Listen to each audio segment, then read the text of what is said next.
வாழ்க வையகம், வாழ்க வையகம், வாழ்க வளமுடன். குருவே துணை. அனைவருக்கும் இனிய காலை வணக்கம். ஆசான் அருட்தந்தை வேதாத்ரி மகரிஷி அவர்களது ஞான களஞ்சிய கவிதைகள் பார்த்து கொண்டிருக்கிறோம். இன்று கவி எண் 18, பருவத்திற்கேற்ற கடமை என்பது தலைப்பு. பொருள் வேண்டும் எனினும் அது மக்கட்கெல்லாம் பொது சொத்தாய் இருக்கட்டும்.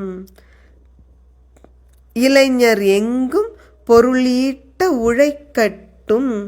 முதியோர் தங்கள் புத்தி நுட்பம் தொழில்நுட்பம் போதிக்கட்டும். பொருள், ஆட்சி, விஞ்ஞானம், அறிவின் தன்மை பூத உடல் தரமுணர்ந்தோர் அரசாளட்டும். பொருட்கள் எல்லாம் வாழ்விற்கே என்பதல்லால் பொருள்கட்கே வாழ்வு என்ற கருத்து வேண்டாம். நாம் வசதியாக வாழ்வதற்கு பொருட்கள் தானே தேவை. எதற்காக பணத்தின் பின்னால் ஓடுகிறோம்? பணம் இருந்தால் தேவைப்பட்ட பொருட்களை வாங்கி குவிக்க முடியும் என்பதால் தானே பணத்திற்கு மதிப்பு. பசிச்சா பணத்தை சாப்பிட முடியுமா? உணவுப் பொருள் தான் வேணும். எனவே பொருட்கள் உலகம் முழுவதும் உள்ள மக்களுக்கு பொது சொத்தாக இருக்க வேண்டும். இளைஞர்கள் உலகம் முழுவதும் இந்த பொருட்களை உற்பத்தி செய்வதற்கு, பொருளை ஈட்டுவதற்கு உழைக்க வேண்டும். வயதில் முதியவர்கள் தங்களது அனுபவத்தினால் பெற்ற அறிவு கூர்மையை, தொழில்நுட்பத்தை இந்த இளைஞர்களுக்கு போதித்து அவர்களை வழிநடத்த வேண்டும். இன்றைக்கு யார் வேண்டுமானாலும் அரசியலுக்கு வரலாம் என்ற நிலை இருக்கிறது. அருட்தந்தை அதை அறவே மறுக்கிறார். அவர் ஏற்றுக்கொள்வதே இல்லை.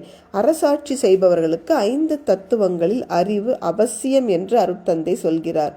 முதல்ல பொருளாதாரம் தெரிஞ்சிருக்கணும், எக்கனாமிக்ஸ்னு சொல்கிறோம் இல்லையா. 2வது பாலிடிக்ஸ் என்று சொல்லப்படுகிற அரசியல் ஞானம் இருக்கணும்.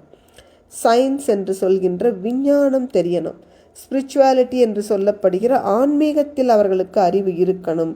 அதே போல் சுகாதாரம், ஹெல்த், இப்படி இந்த 5 துறைகளிலும் அறிவு இருக்கிறவர்கள் தான்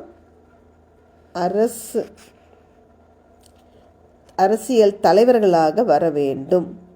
மக்கள் நினைவில் கொள்ள வேண்டிய கருத்து, நாம் உபயோகிக்கும் பொருட்கள் தான் வாழ்க்கைக்கு தேவையே தவிர நம் வாழ்க்கையையே இந்த பொருட்களுக்காக நாம் அர்ப்பணித்து விடக்கூடாது.